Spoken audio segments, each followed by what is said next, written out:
To watch the latest videos, subscribe the channel and hit the bell icon to get the notification. Whisky, brandy और रम, जी हाँ, बहुत लोग consume करते हैं, पर क्या आपको पता है कि तीनों में डिफरेंस क्या है? जी मैं तो नहीं पीता, लेकिन देखता हूँ कि पीने वाले भी बहुत ज़्यादा कंफ्यूज रहते हैं कि एक्चुअली इसमें डिफरेंस क्या है। बस लोग खरीदते हैं और पीते हैं, लोगों को पता नहीं है कि तीनों में अंतर क्या है और तीनों के नाम जो हैं वो अलग अलग क्यों है। क्योंकि होता तो तीनों में अल्कोहल ही है, स्वाद भी कमोबेश लगभग वही रहता है, फिर डिफरेंस क्या है? तो सोचा कि क्यों ना आज मामला क्लियर ही कर दिया जाए। इससे पहले कि हम शुरू करें, मैं आपको बताता हूँ कि एक्चुअली ये बनता कैसे है, इसका प्रोसेस क्या है, और फिर हम एक एक करके डिस्कस करेंगे कि तीनों में डिफरेंस क्या है।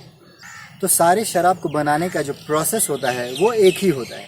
इसमें कोई एक अनाज या कोई एक फ्रूट लिया जाता है जिसको सड़ाया जाता है, और उसको सड़ाने की वजह से उसमें जो ईस्ट पैदा होता है वो उसके स्टार्च को अलग करता है। स्टार्च को अलग होने की वजह से जो उसमें शुगर होता है, जिसकी वजह से कोई भी फल या अनाज जो मीठा लगता है वो शुगर को कन्वर्ट कर देता है अल्कोहल में।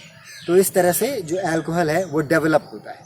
फिर ये जो सड़े हुए अनाज का मैश है उसको डिस्टिलेशन प्रोसेस से गुजारा जाता है। होता क्या है कि डिस्टिलेशन के टाइम पे जो अल्कोहल होता है तो उसका इवेपोरेशन का टेम्परेचर बहुत कम होता है, तो पानी नीचे रह जाता है और अल्कोहल इवेपोरेट होके दूसरे कंटेनर में जमा होता है। इसके बाद ये जो अल्कोहल है, शराब जो है, उसको पुराना होने के लिए रख दिया जाता है, क्योंकि जितना ही पुराना होता है उसमें नशा जो है उतना ही ज़्यादा बढ़ता है, और कहा जाता है कि उसकी क्वालिटी ज़्यादा बढ़ती जाती है। और बाद में जब इसको बेचने की बारी आती है तो इसमें धीरे धीरे पानी मिलाया जाता है ताकि उसकी स्ट्रेंथ को मैनेज किया जा सके।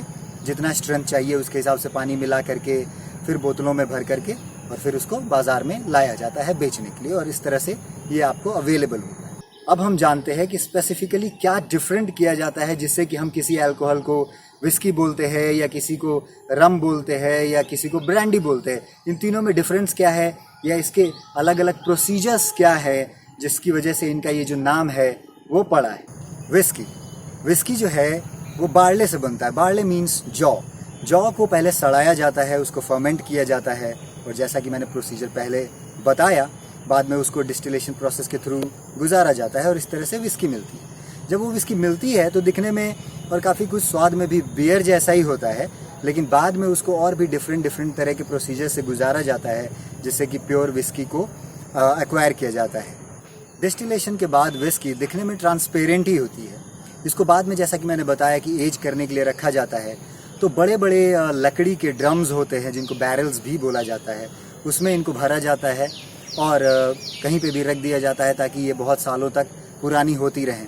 इसमें जो कलर होता है मोस्टली आप देखेंगे विस्की में रेडिश कलर या मोस्टली येलोइश जो होता है वो इन्हीं लकड़ी के ड्रम्स में रखे जाने की वजह से आता है ये कलर।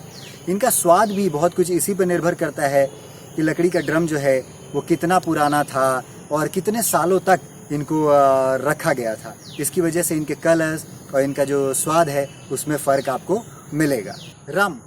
रम जो है वो शुगर केन से बनाया जाता है। शुगर केन यानी ईख जिसको हम बोलते हैं। तो होता ये है कि शुगर केन को पहले सड़ाया जाता है, उसको सड़ाने के बाद फिर से वही फर्मेंटेशन के बाद डिस्टिलेशन प्रोसेस से गुजारा जाता है। उसके बाद जो चीज़ निकलती है उसको रम बोलते हैं।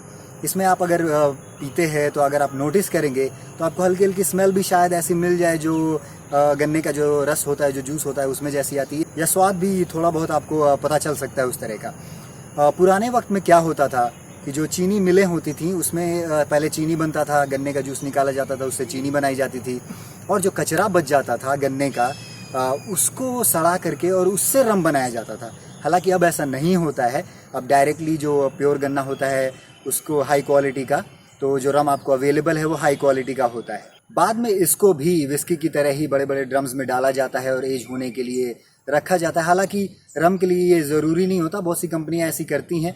बहुत सी कंपनियां डायरेक्ट भी इसको बॉटल में डाल करके इसका जो स्ट्रेंथ होता है अल्कोहल का उसको जितना वो देना चाहती हैं उसके हिसाब से बना करके और डायरेक्टली मार्केट में उतार देती है। तो आपने विस्की के बारे में जाना, रम के बारे में जाना, अब बात कर लेते हैं ब्रांडी की। ब्रांडी क्या होता है?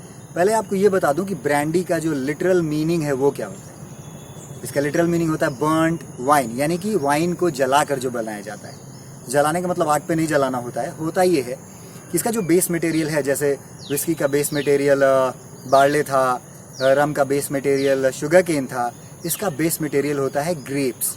तो ग्रेप्स को सड़ा करके, जैसा कि आपको पता ही, पहले वाइन बनती है, फिर क्या होता है, उस वाइन को डिस्टिलेशन प्रोसेस से गुजारा जाता है, उसके बाद जो अल्कोहल निकलता है उसको बोलते हैं ब्रांडी, यानी कि बर्न्ड वाइन।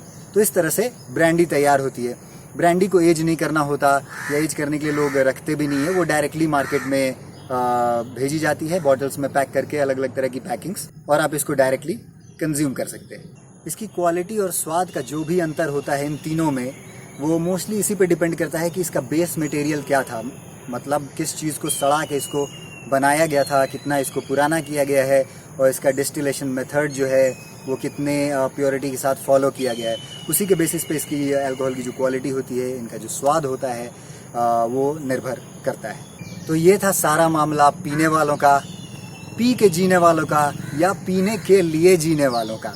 क्या आपको पता था कि विस्की, ब्रांडी और रम में क्या डिफरेंस होता है? अगर पता था तो कमेंट करके हमें ज़रूर बताएं। आप ये भी बताएं कि आपका फेवरेट ब्रांड कौन सा है। साथ ही साथ मेरे चैनल को लाइक, शेयर और सब्सक्राइब करना बिल्कुल ना भूलें।